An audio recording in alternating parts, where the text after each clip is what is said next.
Step closer. It's time for terror and tales. The haunting of Greywood School. When Lena's family moved to Greywood, everything about the small town seemed like a dream. After the chaos and noise of city life, the peaceful, quiet streets of Greywood felt like a breath of fresh air. The town was old, with narrow cobblestone streets, cozy little houses with ivy creeping up their walls, and the kind of calmness that made everything feel timeless. Greywood High School, nestled at the edge of town, stood as a magnificent testament to the past. It was a grand, ivy-covered building, its stone walls weathered by time, but still imposing in their beauty. For her, the school was an enchanting sight. From the moment she walked through its large, heavy doors on her first day, she was captivated. The ceilings were high, the hallways long and filled with natural light, and the wooden floors creaked beneath her steps in a way that felt comforting, like the school was alive, welcoming her. The air in the classrooms was warm and inviting, and the students and teachers greeted her with smiles, making her feel like she belonged. It felt like a place where dreams took root, where everything was as it should be. At first, her parents didn't share the same enthusiasm. They had never been thrilled with the idea of moving to a small, isolated town. Though they didn't say much at first, over time they started to notice strange things about Greywood. The town was quiet, perhaps too quiet, and its people, though friendly, always seemed just a bit distant, as if they were hiding something. They began to sense an unease in the air that Lena couldn't perceive, and it made them wonder if they had made the right decision. Still, they kept their concerns to themselves, not wanting to spoil Lena's newfound happiness. One day, after she had been attending Greywood High for several weeks, her parents decided to visit the school. Lena, excited to show them around, eagerly led them through the front gates. As they approached the school, her enthusiasm started to fade when she noticed the way her parents looked at the building. Her mother's smile had slipped, her face pale as she scanned the school's exterior. Her father stood still, his brow furrowed in confusion. Something was wrong, but she, still wrapped in the magic of the school, couldn't understand why her parents seemed so uneasy. The school, in her eyes, was just as it had always been, magnificent, with towering stone walls, windows that seemed to gleam in the sunlight, and an air of elegance and mystery. But to her parents, it was different. They noticed the cracks running up the stone walls, the overgrown ivy creeping like fingers along the windowsills. The once grand front doors hung slightly ajar, the wood weathered and chipped.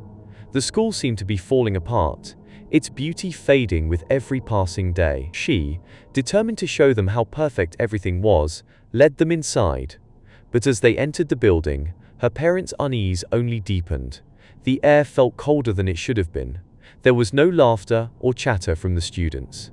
The walls, once adorned with paintings and posters, now appeared dull and faded, as though they hadn't been touched in years. The floors, too, had lost their shine, covered in a layer of dust that had settled over time.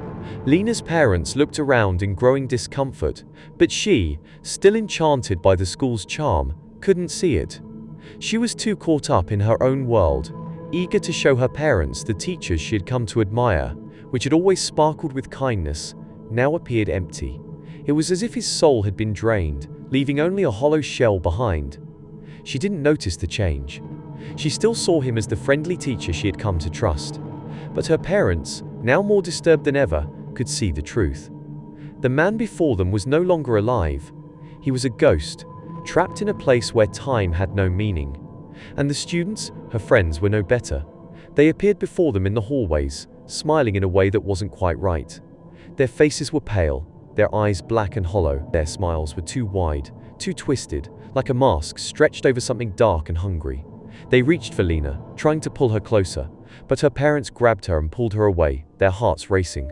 She, still oblivious, tried to drag them along, urging them to see how wonderful everything was. But as they walked deeper into the school, the truth became undeniable. The walls, once filled with life, now seemed to close in on them. The floors creaked louder with every step, echoing in the empty halls. The whispers of the students, the flicker of shadows in the corners of her eyes, all began to make sense. This wasn't the school she had fallen in love with. It wasn't the place she had imagined it to be. The building, the students, the teachers, they were all part of a trap, a dark illusion designed to lure her in. The school was not a sanctuary, it was a prison. and the spirits of the children and teachers who had once walked its halls were trapped there, unable to leave, forever bound to the decaying buildings. As they reached the front gates, the school vanished from Lena's view, but the truth was clear. The building she had loved so dearly was gone. In its place stood a ruin, its walls crumbling, its windows shattered, its doors hanging in tatters. The air around it was thick with death, and the whispers of the trapped souls filled the silence. Lena's parents pulled her away, their hearts pounding in their chests. They didn't look back, not even once. But she couldn't stop herself from glancing over her shoulder, a lingering sense of loss and confusion pulling at her. The magic of the school, the place she had once believed in so fully, had been nothing more than an illusion. And as they left Greywood behind, she realized that the only thing left in the school was its dark, forgotten past. And though she left the town, the echoes of the bell, the whispers of the children, and the ghostly faces would haunt her forever. Thank you for watching. Subscribe for your daily dose of terror. This tale ends, but the terror lives on. Your turn.